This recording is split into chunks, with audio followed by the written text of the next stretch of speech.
Non,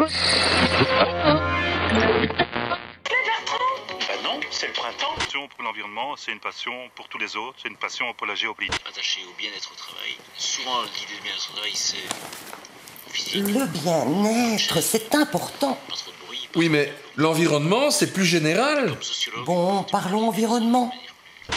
Il fait chaud. Oh, ouais. Oh, je transpire comme une bête. Hein. Ah oui, mais c'est à cause du réchauffement climatique, hein, ça. Tu crois? Bah oui.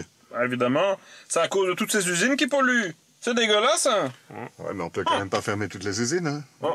Si on ferme les usines, il n'y a plus de travail, plus d'argent, plus de pognon. Ça ne va Carrément? pas. Bah oui.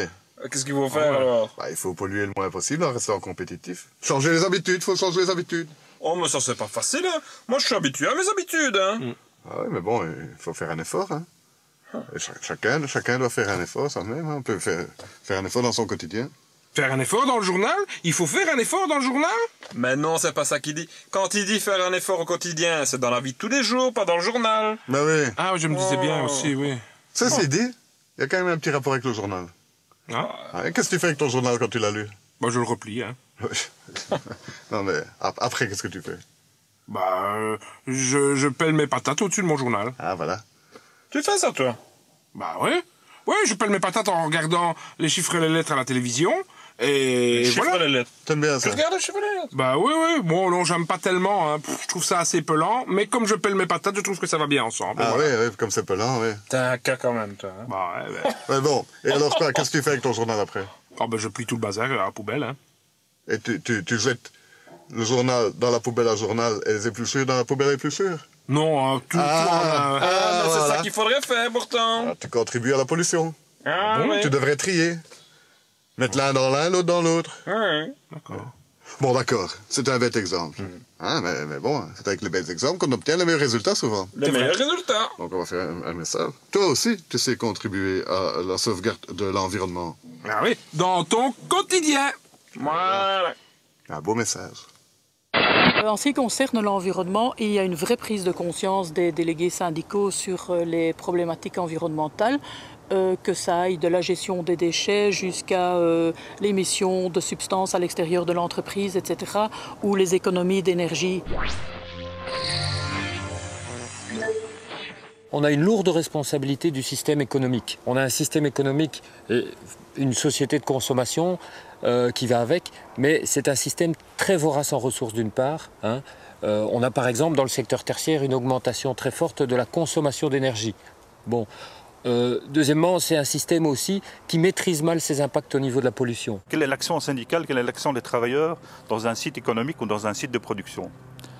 Eh bien, il est très, très, très important. C'est vrai que des organismes comme Greenpeace et d'autres organisations non gouvernementales sont sûrement utiles, mais en même temps, nous avons à veiller à ce que les solutions qui soient trouvées pour l'environnement soient justes socialement. La question environnementale, elle a été très très lente aussi à émerger, d'abord à cause de la complexité légale, mais aussi parce que il y a eu de la part des employeurs un chantage à l'emploi en disant si vous augmentez vos exigences sur des questions environnementales, je pars. Donc très très longtemps, les travailleurs se sont censurés sur ces questions et ont fait le strict minimum, c'est-à-dire la gestion des déchets, la gestion du papier, l'émission des rejets, etc.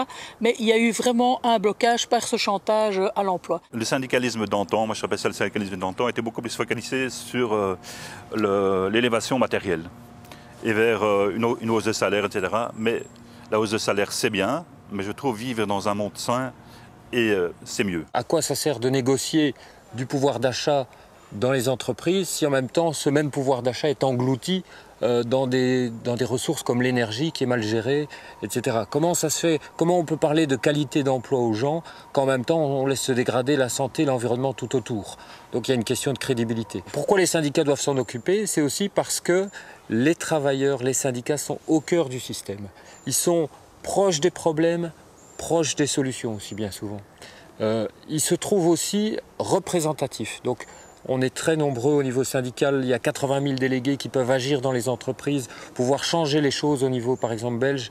Donc tout ça pèse et on est assis aussi à des tables où les autres acteurs ne sont pas. En conclusion, je dirais qu'on dit souvent dans nos forums, etc., on dit souvent qu'un autre monde est possible. Moi, je dirais qu'un autre monde va être possible, mais pas sans les travailleurs, surtout sur l'enjeu environnement et le développement. On peut avoir une force énorme, parce que, surtout sur ces questions quotidiennes, un geste sur 200 jours de travail fait par 1000 personnes d'une entreprise, ça vous fait 200 000 gestes. Aujourd'hui, je pense qu'il commence à y avoir un peu partout vraiment l'idée que le cap croissance pose problème. Et autrefois, peut-être que c'était uniquement des marginaux ou des personnes éclairées qui disaient « attention, halte à la croissance » ou « attention, l'objectif croissance pose vraiment trop de problèmes ». Aujourd'hui, c'est même des grandes institutions. La difficulté aujourd'hui, c'est que, étant donné qu'il y a aussi des intérêts économiques massifs à rester sur l'ancien cap, changer de cap, se donner d'autres finalités est très difficile si tous les instruments du navire restent fixés sur le cap croissance. Donc on est dans une période paradoxale où beaucoup de discours émergent en disant la croissance économique n'est plus une finalité en soi, mais où vous entendrez tous les jours à la radio, tous les jours énoncés par des chefs d'État et par des institutions, c'est catastrophique, la croissance diminue, ou c'est merveilleux, la croissance a augmenté. Donc on est dans une situation paradoxale. Et on ne pourra pas changer de cap si tous les instruments du navire restent fixés sur le cap croissance. Et donc c'est comme si notre boussole était grippée, bloquée sur le cap croissance économique. Et pour pouvoir dégripper la boussole, il faut alimenter cette réflexion sur comment se donner d'autres instruments, d'autres indicateurs pour indiquer non seulement des problèmes, mais aussi indiquer un autre cap à suivre qui pourrait faire consensus.